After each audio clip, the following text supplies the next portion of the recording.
permission. C'est sur ce que j'appelle la prise d'otage qui s'est faite à Thiès, où 83 personnes sont retrouvées en prison et l'un d'entre ces personnes y a perdu la vie.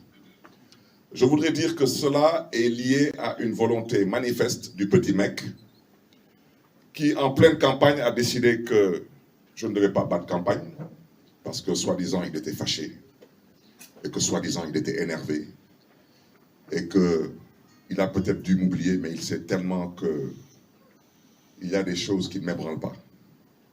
Parce que ce petit mec soit fâché ou énervé, mais je m'en tamponne royalement. Parce que j'ai vu pire que ça, j'ai traversé pire que ça, et je lui promets qu'il me verra bientôt, il m'entendra bientôt. Parce qu'il ne m'impressionne pas lui non plus. Et cette prise d'otage, qu'il l'entende de la sorte, il peut faire ce qu'il veut. Mais je lui rappelle au passage, comme il a peut-être dû oublier que c'est un croyant, à moins qu'entre-temps il soit devenu un mécréant, il a dû oublier que quand on est croyant, on doit comprendre que la vie est une boule qui tourne. Qu'est-ce qui s'est passé? On a voulu arrêter Barthélémy Diaz parce que Barthélémy Diaz dérangeait durant la campagne. Il dérangeait parce qu'il mettait à nu ce que j'ai toujours appelé le mensonge, que ça déplaise à certaines personnes, c'est de ça qu'il s'agit. J'ai mis à nu l'incompétence, j'ai mis à nu la manipulation et j'ai mis à nu aussi l'incapacité de certains à diriger ce pays. Et certaines personnes se sont énervées, soi-disant fâchées. Je le répète, je m'en tamponne encore doublement. Ils n'ont qu'à s'énerver parce que la politique, à un certain niveau de responsabilité, c'est un échange d'idées. Ce n'est pas une question d'énervement. On ne peut pas être en politique et parler d'énervement ou de vengeance. Cette personne n'ayant pas d'autre moyen a décidé, et vous êtes tous témoins, que je ne devais pas battre campagne, au point où même certaines personnes ont considéré qu'elle devait venir me rendre visite à mon domicile pour me menacer. Et ce petit mec a eu à dire que le ministre de l'Intérieur ne faisait pas son travail et que le ministre de la Justice non plus ne faisait pas son travail. Et ce même petit mec a décidé que quand il donne des instructions, elles doivent être exécutées, y compris si ce sont des ordres qui sont totalement illégaux. Parce que c'est la conception de l'État que ce petit mec a, de l'État. Parce que quand on part jusqu'à dire que le ministre de la Justice n'est pas une autorité judiciaire, c'est une autorité politique, c'est une gravité extrême. Je ne commenterai pas maintenant une certaine justice qui, elle, a opté pour être apprivoisée et domestiquée. Parce que quand vous êtes aux ordres, vous exécutez, quels que soient les ordres. Mais je reste convaincu qu'il y a des magistrats dans ce pays qui comprendront ce que les Sénégalais attendent d'eux. Maintenant, pour cette certaine justice qui a opté pour être domestiquée, apprivoisée, je souhaiterais seulement dire à l'endroit de l'UMS, l'Union des magistrats du Sénégal, il ne faudrait pas demain qu'on vienne nous dire que vous êtes un corps constitué, que vous avez une immunité, que vous êtes protégé et que ceci et que cela. Vous êtes des Sénégalais comme tous. Et au besoin, vous avez des comptes à rendre comme tout le monde. Je me limiterai à ça.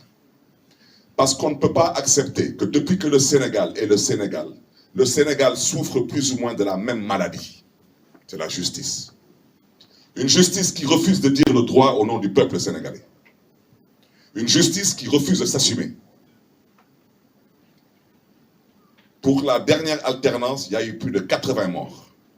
En partie à cause de cette justice, qui a été à l'origine de quasiment toutes les situations qui ont conduit à certaines émeutes assez particulières, pour ne pas dire meurtrières.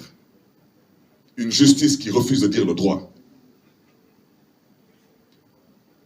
Je voudrais dire à l'endroit des familles de ces otages que nous leur présentons vraiment toute notre compassion et que nous sommes avec eux dans ces moments. Aujourd'hui, ils ont libéré une 50aine de personnes. Il reste un peu moins d'une 30aine de personnes actuellement en prison. D'ici le mois de février, il en restera à peu près moins d'une demi-douzaine.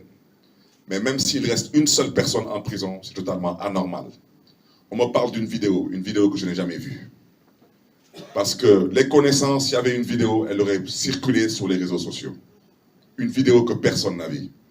Il n'y a eu aucune violence qui mérite tout cela à Saint-Louis. Aucune. À part la volonté du petit mec de dire qu'il ne se couche pas dans un lit tant qu'on n'arrête pas Barthélémy Diaz. Une fois de plus, je m'en tamponne triplement de ton énervement. Parce que je te dis que tu me verras et tu m'entendras. Ce n'est qu'une question de temps. Si tu ne me connais pas, il fallait demander à Abdoulaye Wade qui je suis et à Macky Sall qui je suis. Mais toi, tu me connaîtras.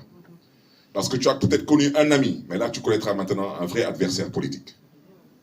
Parce que ce pays-là, on le laissera entre les mains de personne pour le détruire. Nous ne sommes pas des poltrons. Nous nous sommes toujours battus dans ce pays pour les avancées démocratiques. Et ce qu'on a envie de faire dans ce pays aujourd'hui, nous ne l'accepterons pas. Je terminerai par le troisième point, c'est le braquage de la ville de Dakar. Tout ce que j'ai à dire concernant le braquage, je pense que quelqu'un qui s'amuse à braquer une banque, même s'il arrive à s'échapper, 20 ans après, si on l'attrape, je pense qu'il doit savoir où est-ce qu'il part. Je peux me tromper, mais je pense que quelqu'un, par exemple, est à Paris, il braque la BNP à la place Vendôme, il va se coucher aux Bahamas, et 20 ans plus tard, on l'arrête à Santorini.